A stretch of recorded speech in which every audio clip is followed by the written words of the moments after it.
Hi friends, అందరూ ఎలా ఉన్నారు? నేనైతే మీరు టిక్కి 99 దేవిశ్రీని మాట్లాడుతున్నాను. ఎనీవే, నా ఛానల్ని ఫస్ట్ టైం ఎవరైనా వాచ్ చేస్తుంటే మాత్రం సబ్స్క్రైబ్ చేసుకోవడం అసలు మర్చిపోకండి. అలాగే వీడియో చూసి లైక్ చేయడం అసలు మర్చిపోకండి. ఎనీవే, వీడియోస్ అప్లోడ్ చేసినవి మాత్రం కంపల్సరీ లైక్ చేయండి, అలాగే షేర్ చేయండి.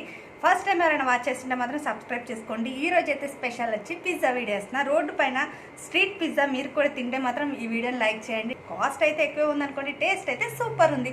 ఎనీవే, వీడియో అయితే చూసేసేయండి. పిజ్జా ఎలా ఉందో నాకు కమెంట్ సెక్షన్లో కమెంట్ చేయడం అస్సలు మర్చిపోకండి. హాయ్ ఫ్రెండ్స్, చూస్తున్నారు కదా వేడి వేడి పిజ్జా అయితే నేను ఆర్డర్ పెట్టుకున్నాను. ఇది ఎక్కడో కాదండి, మియాపూర్లో స్ట్రీట్ ఫుడ్ ఉంటాయి కదా మొత్తం లైన్లో, అక్కడ అనమాట. నాకు యాక్చువల్లీ అక్కడ పిజ్జా నచ్చుతుంది. చాలామంది డామినోస్, పిజ్జా హట్లో తింటారు.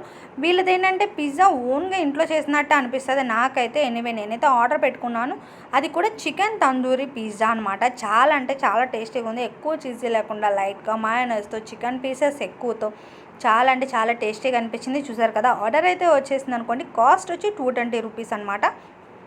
టేస్ట్ అయితే చాలా అంటే చాలా బాగుంది. నాకైతే డైజెషన్ కూడా ఫాస్ట్గా అయిపోయినట్టు అనిపించింది. యాక్చువల్లీ డామినోస్ ఇట్లా తింటే ఓకే, టేస్ట్ బాగుంటాయి, బాగోవంటలేదు.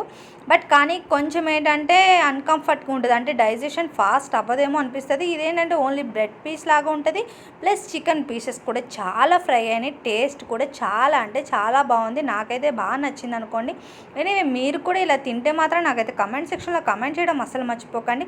పిజ్జా లవర్స్ అందరూ వీడియోని అయితే లైక్ చేయండి, లైక్ చేసి కమెంట్ చేయండి. అలాగే ఫస్ట్ టైం ఎవరైనా వాచ్ చేస్తుంటే మాత్రం సబ్స్క్రైబ్ చేసుకోవడం అస్సలు మర్చిపోకండి. Bye, thank you for watching.